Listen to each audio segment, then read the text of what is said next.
हर हर महादेव, जय बाबा केदार। तो दोस्तों, आज तारीख है 21 मई और आज केदारनाथ धाम का ताज़ा अपडेट लेकर मैं आप लोगों के सामने आ गई हूँ। आज केदारनाथ धाम का मौसम कैसा है, बारिश हो रही है या नहीं, श्रद्धालुओं की भीड़ कितनी ज़्यादा है, रास्तों की स्थिति कैसी है, दर्शन करने में कितना समय लग रहा है और अगर आप यात्रा पर आने की सोच रहे हैं तो किन बातों का ध्यान रखना जरूरी है, इन सब के बारे में मैं आप लोगों को विस्तार से बताने वाली हूँ। इसीलिए वीडियो को पूरा जरूर देखिएगा। तो और दोस्तों, वीडियो में आगे बढ़ने से पहले एक छोटी सी काम की बात। अगर आप में से कोई भी इस साल चारधाम यात्रा जाने का प्लान बना रहे हैं लेकिन होटल, खाना या ट्रांसपोर्ट को लेकर टेंशन में है, तो मैं आपको एक आसान तरीका बता दूं। देवस्थान एक्सपर्ट के साथ आप अपनी पूरी यात्रा पहले से प्लान कर सकते हैं। यहां आपको अच्छा होटल, खाने पीने की व्यवस्था और गाड़ी की सुविधा सब कुछ मिल जाता है। और अगर आप हेलीकॉप्टर से जाना चाहते हैं तो वह ऑप्शन भी उपलब्ध है। स्क्रीन पर जो नंबर दिया है वहां एक बार कॉल या व्हाट्सएप करके जानकारी जरूर ले लीजिए। बाकी चलिए अब आगे बढ़ते हैं आज के अपडेट पर। तो दोस्तों, सबसे पहले बात करते हैं आज 21 मई केदारनाथ धाम के मौसम की। तो सुबह से केदारनाथ धाम का मौसम फिलहाल ठीक बना हुआ है। सुबह के समय बारिश देखने को नहीं मिली, हल्की धूप और ठंडा मौसम बना हुआ है, लेकिन आसमान में बादल लगातार छाए हुए हैं।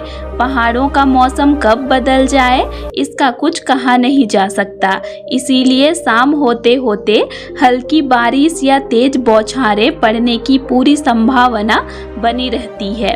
आप लोग जानते ही हैं कि पिछले कई दिनों से केदारनाथ धाम में शाम के समय बारिश लगभग रोज ही हो रही है। कभी हल्की बारिश तो कभी तेज बौछारें, जिससे रास्तों में फिसलन बढ़ जाती है। दोस्तों, अगर आप यात्रा पर आ रहे हैं तो मौसम को बिल्कुल हल्के में मत लीजिए। दिन में मौसम सामान्य लग सकता है, लेकिन शाम के बाद अचानक ठंड, तेज हवा और बारिश शुरू हो सकती है।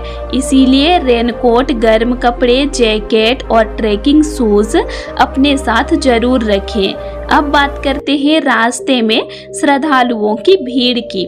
तो दोस्तों, अभी केदारनाथ यात्रा अपने चरम पर चल रही है और हर दिन भारी संख्या में श्रद्धालु बाबा केदारनाथ के दर्शन के लिए पहुंच रहे हैं। आप लोग पूरे रास्ते का नज़ारा देख सकते हैं। गौरीकुंड से लेकर ऊपर की तरफ ट्रैक पर जगह जगह श्रद्धालुओं की लंबी भीड़ देखने को मिल रही है। रास्ते में आप लोगों को घोड़े, खच्चर, पालकी, पिट्ठू और पैदल चलते हजारों श्रद्धालु दिखाई देते हैं। ट्रैक लगातार व्यस्त बना हुआ है। कहीं लोग धीरे धीरे चढ़ाई कर रहे हैं, कहीं लोग आराम कर रहे हैं और कहीं कहीं लंबी भीड़ की वजह से ट्रैक थोड़ा धीमा भी हो जाता है। दोस्तों, गौरीकुंड से केदारनाथ धाम तक का रास्ता आसान नहीं है। यह सीधी चढ़ाई वाला पहाड़ी ट्रैक है। कई जगह रास्ता संकरा है, कई जगह ऊंची चढ़ाई है और लगातार चलते रहने से थकान बहुत जल्दी महसूस होती है। इसीलिए जो श्रद्धालु पहली बार यात्रा कर रहे हैं उन्हें जल्दबाजी नहीं करनी चाहिए। लेकिन दोस्तों, एक बात जरूर कहूँगी, अगर मन में श्रद्धा और हिम्मत हो तो यह यात्रा जरूर पूरी होती है। धीरे धीरे चलिए, बीच बीच में आराम कीजिए, पानी पीते रहिए और अपनी सांस को सामान्य रखिए। अब बात करें रास्तों की स्थिति की, तो अभी यात्रा सामान्य रूप से चल रही है। रास्ते खुले हुए हैं और श्रद्धालु लगातार ऊपर जा रहे हैं। हालांकि बारिश की वजह से कुछ जगह रास्ता फिसलन भरा हो जाता है, इसीलिए खासकर जहां पत्थर या कीचड़ हो वहां बहुत संभल कर चलिएगा।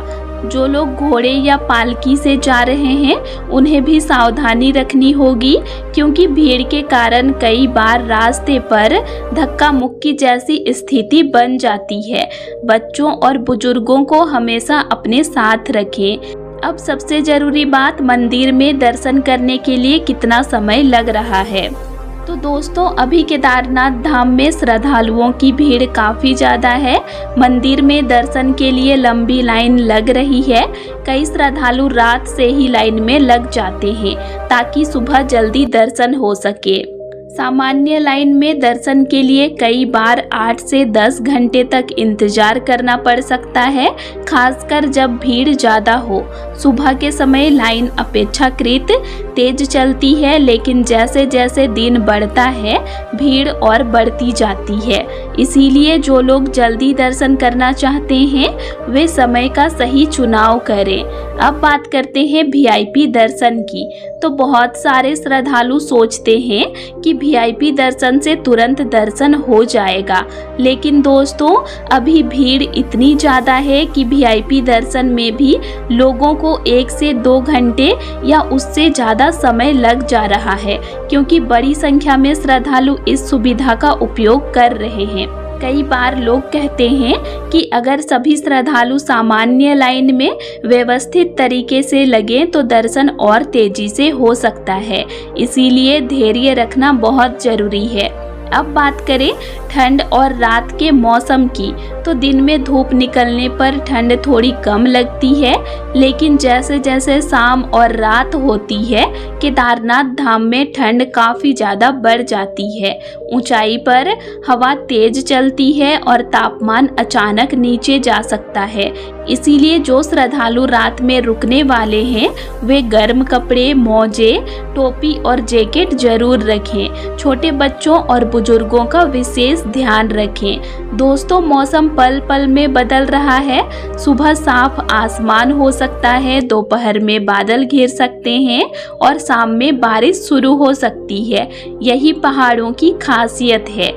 अगर आप पैदल ट्रैक कर रहे हैं तो कुछ जरूरी बातों का ध्यान रखें। धीरे चलें, भागे नहीं, फिसलन वाले रास्ते पर किनारे से ना चलें। बारिश शुरू होते ही सुरक्षित जगह रुक जाएं। कमजोरी लगे तो तुरंत आराम करें, खाली पेट ट्रैक ना करें। और दोस्तों अभी तक यात्रा अच्छी तरह चल रही है। फिलहाल कहीं बड़ी रुकावट नहीं है और श्रद्धालु लगातार दर्शन के लिए पहुंच रहे हैं। लेकिन जब बारिश होती है तो सावधानी सबसे जरूरी है। दोस्तों केदारनाथ धाम की यात्रा सिर्फ एक यात्रा नहीं बल्कि आस्था, श्रद्धा और धैर्य की परीक्षा भी होती है। जो श्रद्धालु पहली बार यहाँ आ रहे हैं उन्हें यह जरूर समझना चाहिए कि पहाड़ों की यात्रा मैदानों जैसी आसान नहीं होती। यहाँ हर कदम संभल कर रखना पड़ता है। रास्ता कहीं सीधा है तो कहीं बहुत ज़्यादा चढ़ाई वाला है। कई जगहों पर ऑक्सीजन थोड़ी कम महसूस होती है, जिस वजह से सांस फूलना या थकान होना आम बात है। इसीलिए जल्दबाजी बिल्कुल न करें। आप लोग रास्ते में देख सकते हैं कि हर तरफ श्रद्धालु ही श्रद्धालु हैं। कोई पैदल चल रहा है, कोई घोड़े खच्चर से ऊपर जा रहा है, कोई पालकी से यात्रा कर रहा है तो कोई पिट्ठू की मदद ले रहा है। हर श्रद्धालु के चेहरे पर बाबा के दर्शन की खुशी साफ दिखाई दे रही है। दोस्तों रास्ते में छोटे छोटे पड़ाव भी आते हैं जहां श्रद्धालु कुछ देर रुक कर आराम करते हैं। चाय, पानी और खाने पीने की व्यवस्था भी कई जगह मिल जाती है, लेकिन फिर भी आप लोग अपने साथ पानी की बोतल और हल्का नाश्ता जरूर रखें ताकि रास्ते में कमजोरी महसूस ना हो। और दोस्तों अभी भीड़ इतनी ज़्यादा है कि गौरीकुंड से लेकर ऊपर के ट्रैक तक हर तरफ श्रद्धालुओं की आवाजाही बनी हुई है। सुबह के समय भीड़ थोड़ी तेज चलती है, लेकिन दोपहर और शाम तक ट्रैक पर काफ़ी भीड़ बढ़ जाती है। इसीलिए अगर आप पैदल यात्रा कर रहे हैं तो कोशिश कीजिए कि सुबह जल्दी निकलें। कई श्रद्धालु रात में भी ट्रैक करना शुरू कर देते हैं ताकि सुबह जल्दी मंदिर पहुंच सके, लेकिन रात के समय ठंड ज़्यादा होती है और रास्ता थोड़ा कठिन महसूस होता है। इसीलिए जो लोग पहली बार आ रहे हैं वे दिन के समय यात्रा करें तो ज़्यादा सुरक्षित रहेगा। बाकी दोस्तों यात्रा फिलहाल अच्छी तरह से चल रही है। भीड़ काफ़ी ज़्यादा है, दर्शन में समय लग रहा है, लेकिन बाबा केदारनाथ के दर्शन के लिए श्रद्धालुओं का उत्साह बिल्कुल कम नहीं हो रहा है। तो आप लोग भी यात्रा पर आ सकते हैं। लेकिन थोड़ा इंतज़ार करना पड़ेगा। बाकी दोस्तों आप लोग मेरे चैनल से जुड़े रहिए क्योंकि मैं आप लोगों को हर दिन केदारनाथ धाम का लेटेस्ट अपडेट देती हूँ। तो दोस्तों आज के लिए इतना ही, और आप लोगों को मेरा आज का इन्फॉर्मेशन कैसे लगा ये मुझे कमेंट करके ज़रूर बताइएगा। और वीडियो अच्छा लगा तो वीडियो को लाइक कीजिएगा और साथ ही चैनल को सब्सक्राइब भी ज़रूर कर लीजिएगा। और अगर आप लोगों को केदारनाथ धाम से रिलेटेड और भी वीडियोस देखने हैं तो मेरे चैनल में अपलोड हैं, आप उनको भी देख सकते हैं। तो चलिए फिर मिलते हैं एक नई वीडियो के साथ। Thanks for watching.